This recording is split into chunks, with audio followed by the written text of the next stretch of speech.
Vincent, how do you see the evolving role of the Chinese Coast Guard and Beijing's strategy towards Taiwan? And also following what Professor Huang said, negotiation seems to be something necessary. And also in President Lai's inaugural address, he also expressed the willingness to have further communication. What's your take on this? Well, let me start with the second and go on to the first.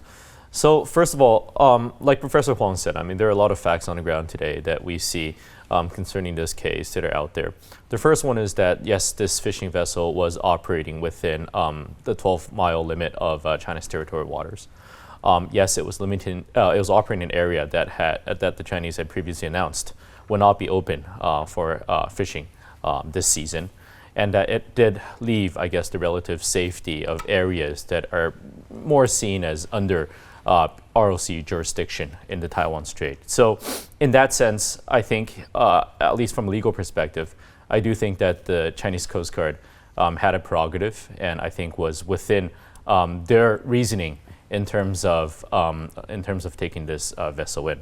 With that being said, however, I think there are political connotations that also arise outside of just the legal sphere.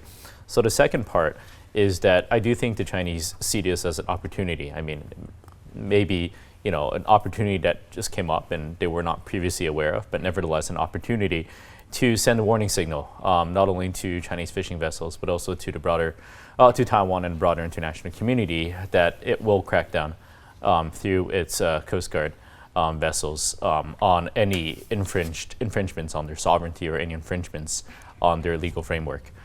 So I think it does send a very hardline message, not only to Taiwan, but also to Japan and the Philippines.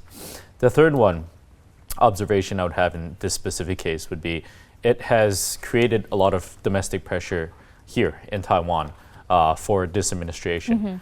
Professor Huang, I think, pointed out a perspective that many people within the KMT would have, which would be that, yes, it is necessary for the two sides to be able to sit down and work these things out. We have to be clear.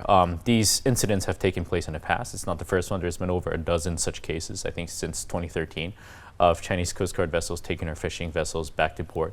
Most were released within 48 hours after paying a relevant fine. But this issue may be used for further political gain by the PRC. And so far, we have not seen any sign that the PRC is about to release these fishermen, either through paying a fine or through other legal mechanisms.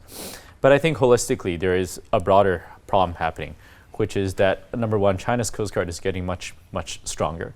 Number two, it's further militarized. It's no longer seen as just a law enforcement agency.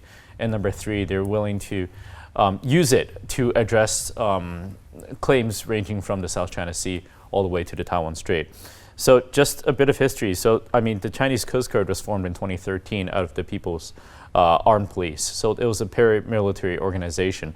But since then, it has been placed under the Central Military Commission. So it's under the same military structure as the PLA. It's headed by PLA Navy officers. Its tonnage has grown tremendously. They're at 500 ships right now, 40,000 people. Their largest Coast Guard vessel is about 12,000 tons, which is about 3 times the size of your mainland U.S. Coast Guard vessel.